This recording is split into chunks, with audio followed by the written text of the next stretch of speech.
उस संगठित कामगार कर्मचारी कांग्रेस हिमाचल प्रदेश की राज्य स्तरीय बैठक कांग्रेस मुख्यालय राजीव भवन में हुई, जिसमें कामगार एवं कर्मचारी कांग्रेस के राष्ट्रीय अध्यक्ष डॉक्टर उदित राज ने शिरकत की।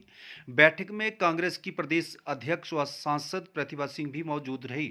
उदित राज ने कहा कि जितने भी मजदूर हितैषी कानून हुआ योजनाएं चली हुई हैं वह कांग्रेस सरकार के समय से चली आ रही हैं। कांग्रेस सरकार ने मजदूरों के लिए मनरेगा योजना शुरू की।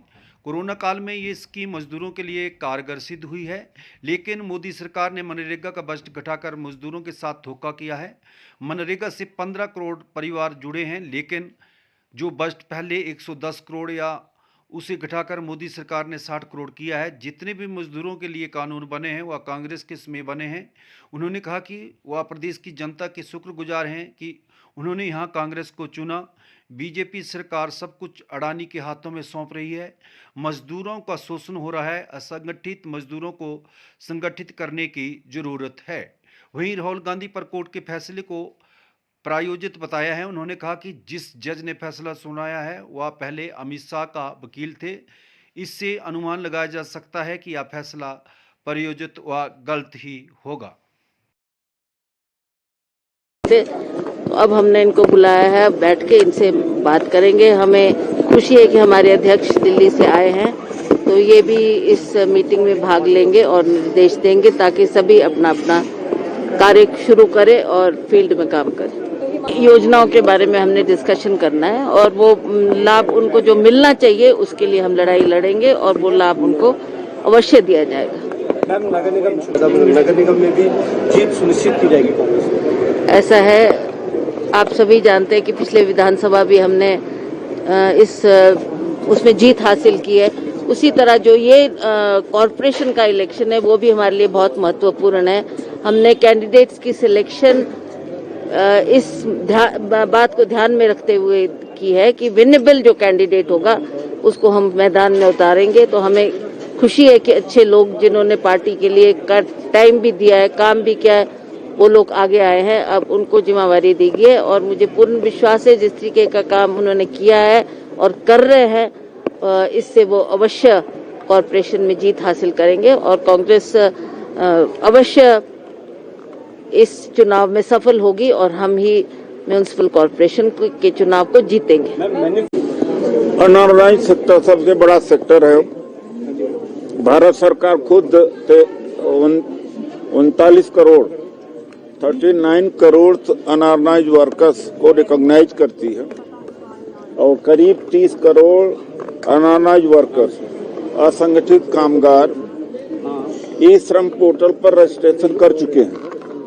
तो अगर देश में 96 करोड़ मतदाता हैं तो करीब 45 करोड़ असंगठित कामगार हैं, चाहे वेंडर्स, रेहड़ी पटरी वाले हैं, सब्जी वाले हैं, छोटा व्यापारी हो, नरेगा में जो कार्य हैं कर रहे हैं, मजदूर है, होटल में जो कॉन्ट्रैक्चुअल लेबर है या इंडस्ट्रीज के अंदर है, निर्माण क्षेत्र में है, इनकी संख्या बहुत भारी है। इनके लिए तमाम सारी स्कीमें हैं, लेकिन उनके प्रति जागरूक इनको नहीं किया जाए। तो हमारा जो संगठन है असंगठित कामगार कांग्रेस, जिसको हम लोग KKC भी कहते हैं, उसके प्रदेश चेयरमैन राजू राणा जी हैं और सुक्खू जी ने इनकी सिफारिश करी थी। इनके नेतृत्व में आज प्रथम बैठक हो रही है। इन्होंने किया होगा पहले, लेकिन मेरा आना पहले बार हुआ है। और जितनी स्कीमें असंगठित कामगारों के लिए केंद्र सरकारों ने बनाई है वो सारी की सारी कांग्रेस के सरकार की है। 1996 से अगर हम शुरू करें, building and construction welfare board, यहाँ भी करीब 400 करोड़ रुपया पड़ा हुआ है, लेकिन ये पैसा निर्माण क्षेत्र के मजदूरों को जाना चाहिए अगर उनको मजदूरी नहीं मिल रही है।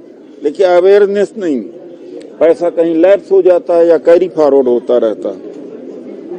नरेगा में कितना घपला है, मशीनों से काम करा लिया जाता है और फिर मजदूरों के नाम से चढ़ा दिया जाता है और कुछ मजदूरों को कैश दे करके बाकी ठेकेदार, सचिव, ग्राम प्रधान मिलकर के उसी स्कीम में काफी भ्रष्टाचार मचाए हुए हैं, उसके प्रति भी हम आगाह करें।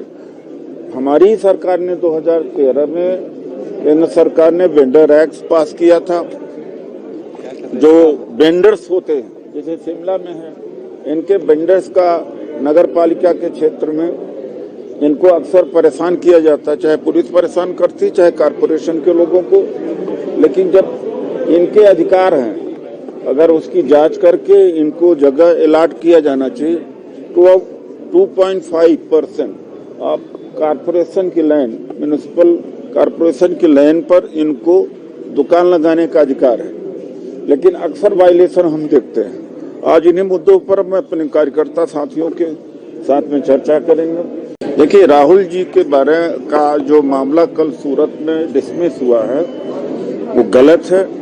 वो जज मोगरा है, वो अमित शाह जी के जज थे पहले, वो एडवोकेट थे पहले 2006 में। और जो फेक इनकाउंटर किया गया था तुलसी प्रजापति का, एक तो इसी से पता लग जाता है कि ये कहां से प्रायोजित है।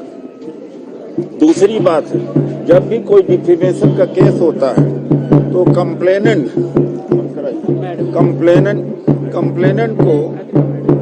कंप्लेनेंट को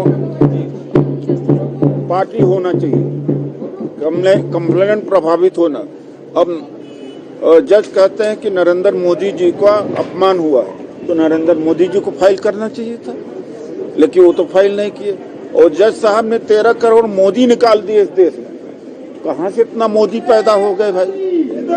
और उसके अलावा क्रिमिनल केसेस को साइटेशन किया है, मर्डर का साइटेशन किया है, जबकि इसकी तुलना भी डिफेमेशन से नहीं होता है।